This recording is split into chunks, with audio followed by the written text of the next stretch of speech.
do you also see this same enthusiasm also in the rest of the world, or are people getting more used to dance music? No, I think that in the rest of the world is seeing what's happening, and it like every scene kind of needs a place where it kind of starts and then it resonates out. And I think that's what's happening now, is it's starting to resonate out.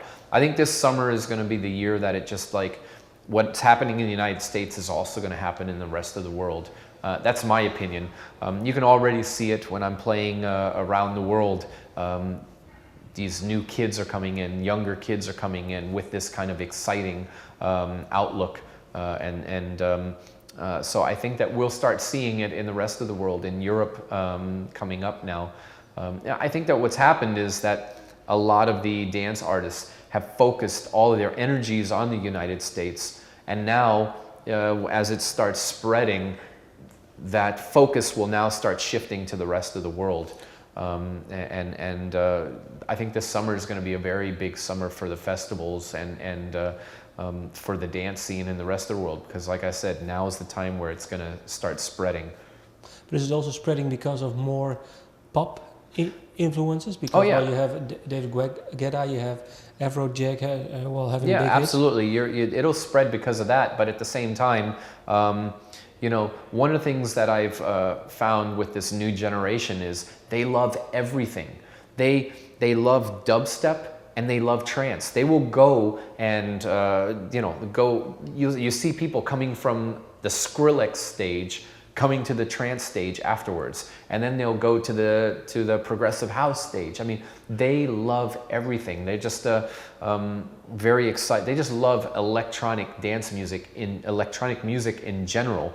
A lot of these kids don't really know about genres yet. They don't know the difference between tech house and progressive house and trance. They just know this is electronic music, and I love it.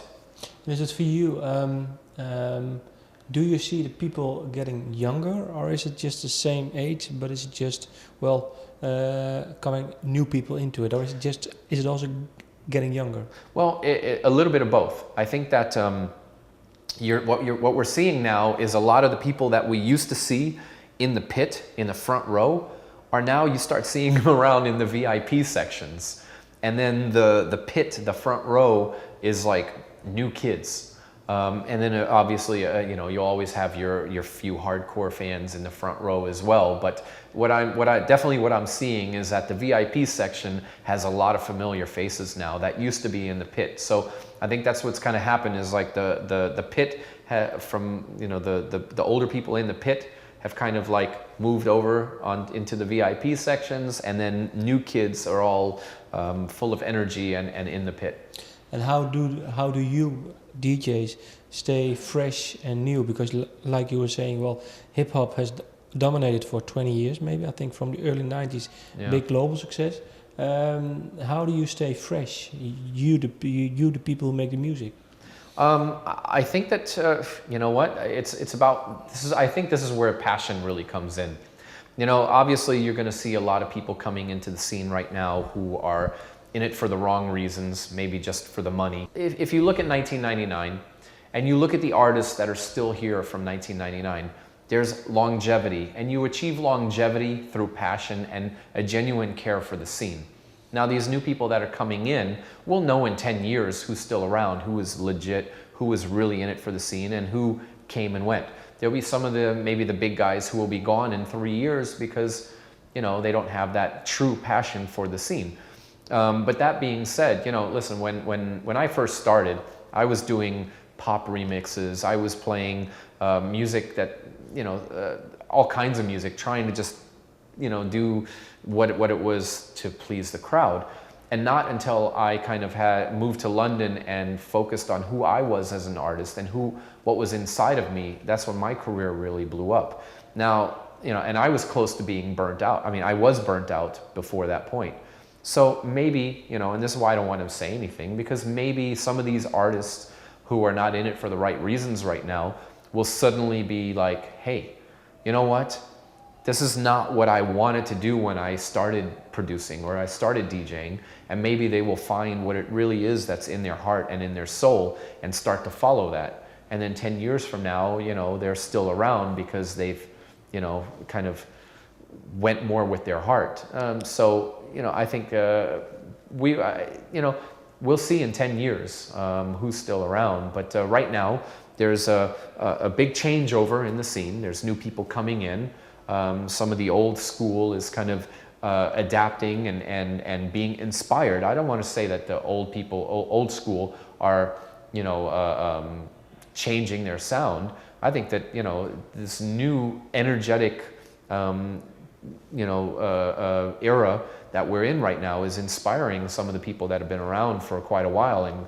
And like, you know, for a while, I'll be honest with you, it started to get a little bit tired, you know, the music. It was all kind of the same thing, and it's like, where is this going? And now, there's just so much new energy in the scene, and it's really exciting. Do you have an example of the new energy and how that is being incorporated right now?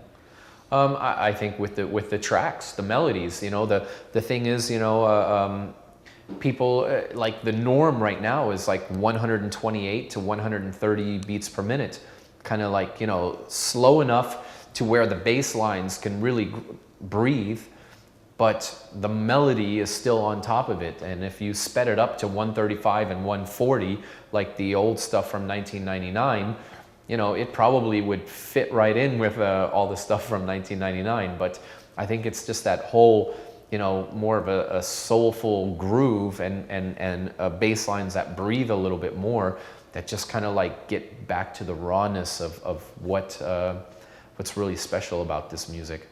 You were saying London, that well, you were burned out, and then well, you went to London. What year was this? That was right around 1999, 2001. I was in London, so I used to go and hear John Digweed play at his Bedrock nights, and then I would go to Fabric and hear Sasha play, and that's where I was like, yes, this is what it was. That it was like, this is who I, you know, these melodies and this soulful grooves underneath. Yes, this is what it is that I've always, you know, wanted to achieve. And then at the same time, I was also inspired by drum and bass. I love those really big bass lines. So I started incorporating like the trancey melodies that I've always loved, the more soulful progressive grooves mixed in with drum and bass lines. And that was, you know, development of my sound. That was what I felt really, really like passionate about. And that's how everything just blew up for me.